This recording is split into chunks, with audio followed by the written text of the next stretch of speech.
Maître Ferdinand Kambere, bonjour. Oui, bonjour. Vous êtes secrétaire permanent du PPRD.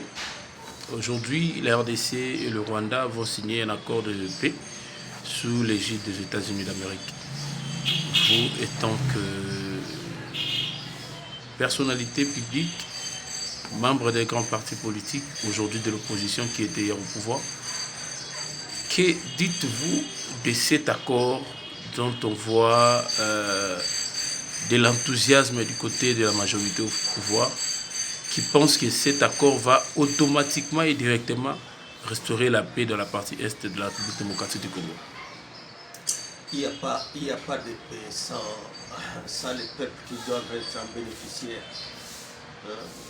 Je ne connais pas un seul pays qui croit simplement par des dirigeants. D'abord, qui n'arrive jamais à mettre un programme pour satisfaire la population, que ce soit sur le plan sécurité, que ce soit sur tous les autres plans.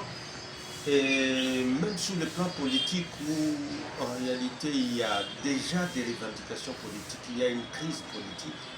Je ne sais pas si simplement en promettant d'échanger nos minéraux dans des zones du reste insécurisées par elles-mêmes. Parce qu'au-delà de l'armée, lorsqu'ils ont distribué des armes à la jeunesse, soi-disant Ouazaleng, on ne nous donne même pas un plan. Depuis quand ces zones censées être des zones minières, par exemple, où se trouveraient des richesses, ou d'autres domaines de développement à développer avec le Rwanda, parce que c'est maintenant ça le qu'on nous dise qu'en un jour, aux États-Unis, tout ça est fini, alors qu'à l'intérieur du pays, rien n'est visible en réalité. Par rapport au M23, on ne voit pas un désengagement vraiment par rapport à la classe politique.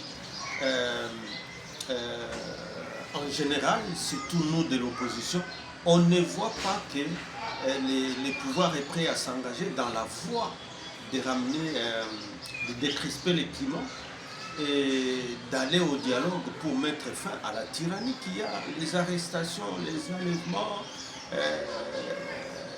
tels qu'il y a dans le pays où on voit les détournements, maintenant c'est l'impunité totale, où les détournements se font comme pas possible, mais en tout cas du côté de la satisfaction des besoins sociaux de la population, là n'en parlons pas. Alors, est-ce que les États-Unis sont vraiment devenus aussi aveugles pour que les gens nous disent que pour eux il suffit de leur dire que notre pays regorge de minéraux stratégiques, même si ceux qui viennent vous le dire ont laissé quand même ces pays en insécurité, ils ont laissé plusieurs armées étrangères et plusieurs groupes armés, qu'en un jour on nous apprend que par une simple signature, tout ça est fini.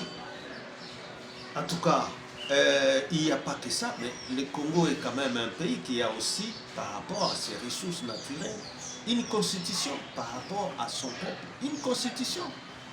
Est-ce que cet accord aussi rentre réellement dans les dispositions qui sont dans notre constitution par rapport aux accords qui doivent être signés sur les ressources minières qui appartiennent au peuple?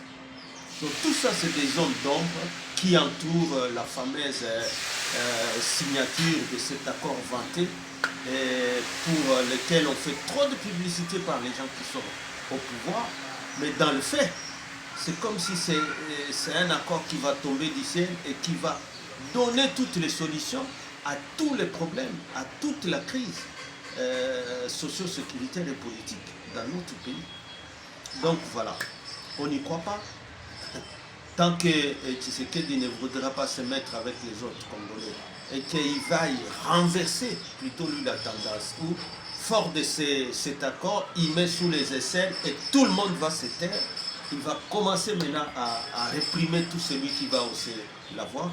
Je ne crois pas que c'est par cette façon que, tel qu'ils le disent, en dehors des Nations Unies, en dehors des autres organismes SADC régional, en dehors de tout ce qu'ils ont commencé comme processus là, que c'est de cette façon que les États-Unis viendront frapper sous la table pour que la paix soit comme ça, comme un gâteau distribué